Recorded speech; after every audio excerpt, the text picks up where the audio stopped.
Assalamualaikum warahmatullahi wabarakatuh. Kami dari kelompok 4 dengan anggota kelompok, saya sendiri, Putri Nurul Paluvi, Retno Yulianti, Ramadhani Satyawibowo, Situ Nurlina, dan Septia Rahayu Effendi akan mempresentasikan tugas proyek dari Praktikum DBSO, yaitu desain produk, pembuatan dan kontrol kualitas, dan desain kemasan dari krim Pratisolon. Yang pertama, desain produk. Untuk formulasi sediaan krim, yang pertama ada zat aktifnya, yaitu prednisolon 2%, kemudian ada bahan tambahannya, yaitu vaselin album 25%, setil alkohol 20%, adapun emulgatornya 2%, yaitu Twin 20 dan Span 20, kemudian metil paraben 0,18%, dan Aquades at 100. Untuk fungsi bahan tambahan, untuk material yang pertama ada metil paraben dengan final formulanya 0,18% sebagai fungsi pengawet.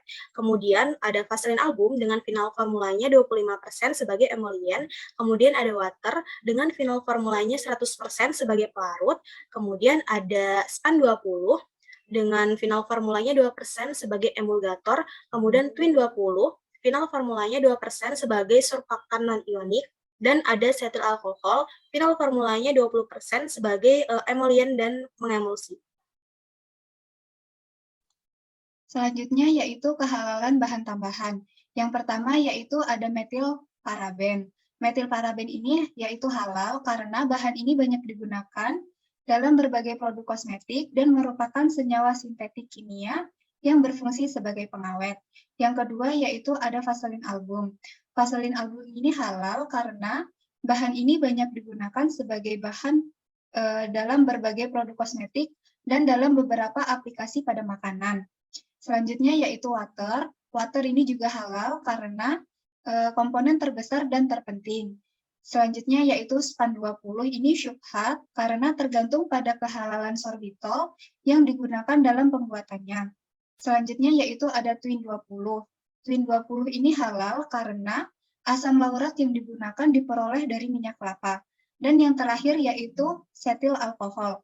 Setil alkohol ini halal karena setil alkohol sejatinya bukanlah benar-benar alkohol, melainkan merupakan lilin atau wax yang teremulsi yang dibuat dari tumbuhan. Selanjutnya ada pembuatan dan kontrol kualitas. Nah, yang pertama di sini ada penimbangan bahan-bahan, di mana untuk yang pertama ini itu dilakukan penimbangan pada seluruh bahan-bahan yang diperlukan, mulai dari prednisolon, vaselin album, setil alkohol, Twin 20, Span 20, metil paraben, hingga Aquades sejumlah yang diperlukan.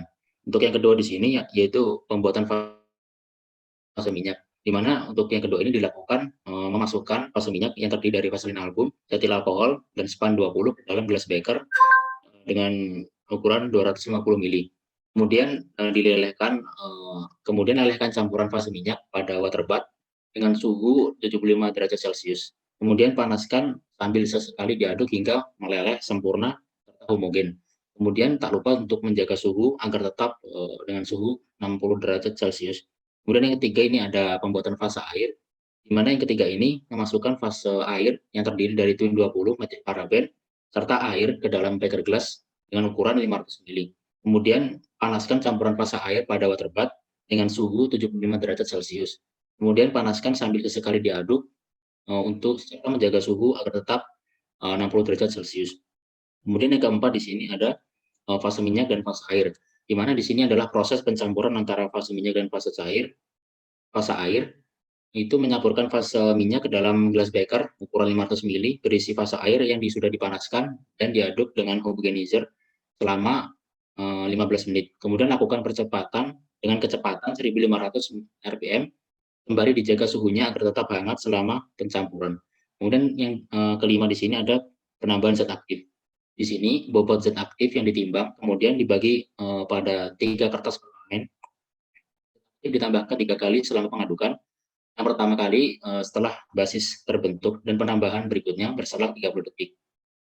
30 detik dari pertama kali penambahan zat aktif. Setelah penambahan zat aktif ketiga kalinya, homogenizer kemudian dikecilkan kecepatannya serta secara perlahan sehingga hingga akhirnya dimatikan. Kemudian yang untuk keenam di sini ada proses pengemasan. Timbang tub yang digunakan, kemudian masukkan sediaan ke dalam wadah tub dengan menggunakan spuit untuk memasukkan krim ke dalam tub. Setelah itu timbang kembali tub yang berisi krim untuk memastikan berat asli dari krim yang dimasukkan. Next.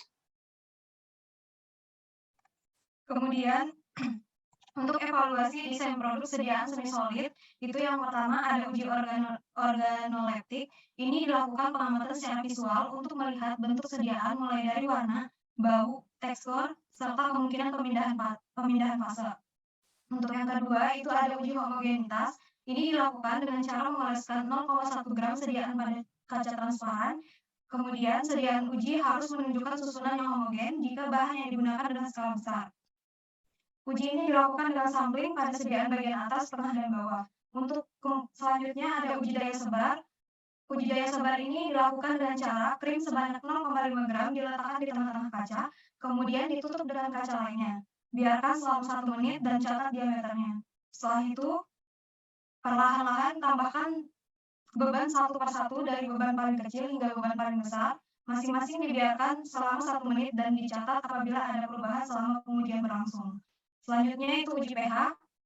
Uji pH ini dilakukan dengan menggunakan pH meter dengan cara kalibrasi elektrode dengan larutan dapur pH 4,0 dan pH 11. Masukkan 1 gram sediaan pada beker gelas 100 ml dan tambahkan Aquades sebanyak 100 ml. Kemudian, bilas elektrode dengan Aquades, kemudian dikeringkan dengan tisu bersih. Kemudian, pada pH meter, tekan tombol call dan tunggu hingga tertera tulisan miss pada sudut layar. Celupkan elektrode yang telah dikalibrasi dan dibilas tersebut ke dalam larutan sediaan. Terakhir, baca dan juga catat angka yang tertera pada pH meter. Tunggu hingga muncul tulisan ready. Kemudian ada uji viskositas. Uji viskositas ini dilakukan untuk mengetahui daya alir dari suatu cairan. Sediaan krim diletakkan pada wadah, kemudian spindle diturunkan hingga tercelup ke dalam krim. Angka yang ditunjukkan oleh jalur merah pada skala dicatat dengan cara menekan clutch jika dilakukan pada kecepatan tinggi. Untuk menghitung viskositas, angka pembacaan lebih baik dikaitkan dengan faktor yang sesuai dengan viskometer, spindle, dan kecepatan yang digunakan.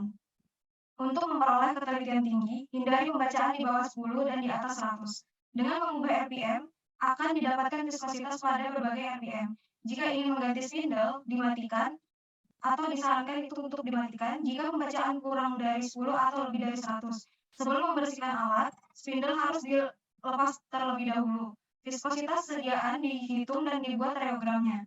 Untuk mengetahui sifat alir, dibuat kurva antara rate of shear sebagai sumbu Y dan shearing yang dibutuhkan untuk memutar spindle sebagai sumbu X. Selanjutnya yaitu desain kemasan. Fungsi kemasan secara umum yaitu sebagai pertahanan dan perlindungan. Sebagai pertahanan yaitu tidak bocor atau ada suatu kerusakan sehingga menyebabkan difusi atau permeasi ke dalam produk. Yang kedua yaitu cukup kuat untuk menahan isi produk ketika normal handling.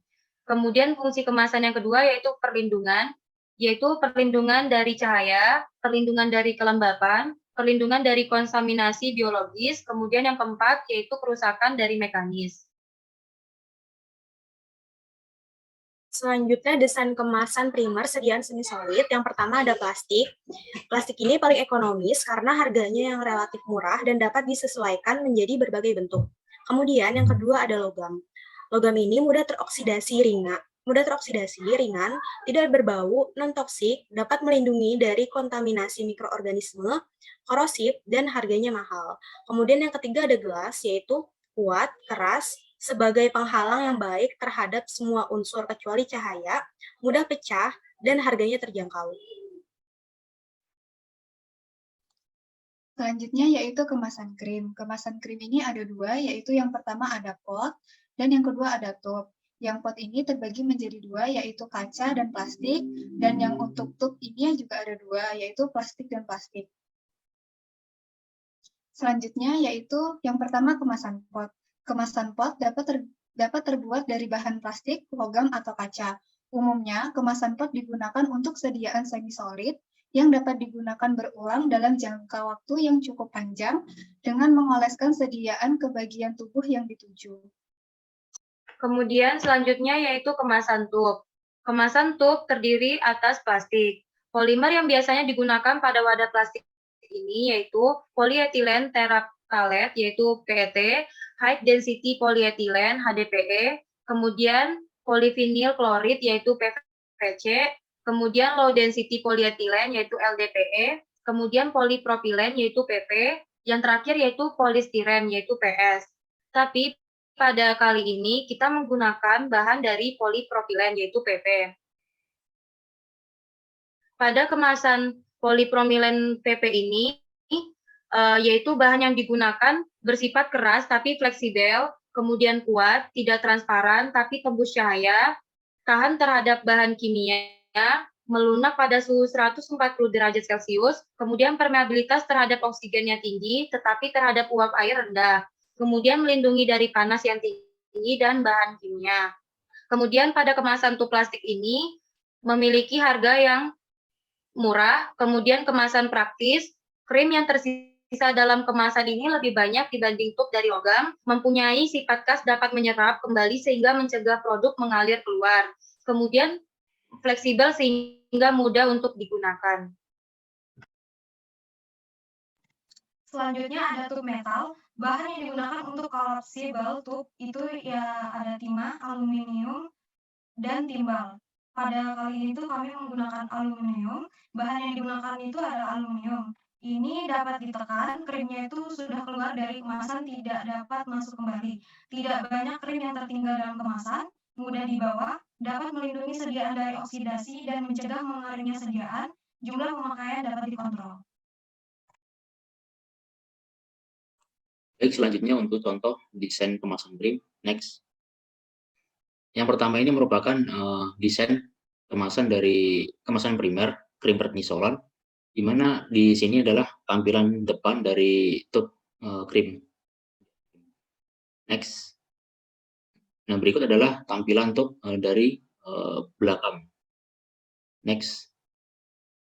Ini merupakan desain kemasan sekunder, di mana untuk kemasan sekunder ini merupakan kemasan yang berfungsi untuk melindungi kemasan primer, di mana untuk kemasan primer tadi merupakan kemasan yang bersentuhan secara langsung dengan produk sediaan krim tadi. Nah, untuk di nama dagang di sini kami mengambil dari nama-nama dari kelompok kami, yaitu dari kelompok 4. Yang pertama itu untuk Ray di sini. Ray di sini merupakan dari nama anggota kelompok kami yaitu Retno. Kemudian untuk prednisolon ini selanjutnya untuk T ini dari teman kami yaitu Satya. Kemudian untuk Lini dari Siti Nurlina. Kemudian untuk E di sini dari Putri Nurfaluvi. Kemudian untuk S di sini adalah Ramadhani Satya. Dan untuk olon sendiri kami ambil dari bahan aktif dari sediaan krim ini yaitu prednisolon. Next. Dari dua desain kemasan primer dan sekunder tadi terdapat beberapa perbedaan. Yang pertama, pada kemasan primer itu terdapat nama produk, bahan aktif, kemudian ada bentuk sediaan, isi bersih atau berat bersih. Yang kelima ada batch number, kemudian ada tanggal kadaluarsa, panduan penggunaan, tata cara penggunaan obat, penyimpanan, serta ketentuan manufaktur. Nah, sedangkan pada kemasan sekunder ini terdapat nama dagang, nama generik, bentuk sediaan, tanda khusus untuk obat, kemudian ada komposisi, indikasi, kontraindikasi, efek samping, interaksi obat, cara kerja obat, aturan pakai, hingga peringatan.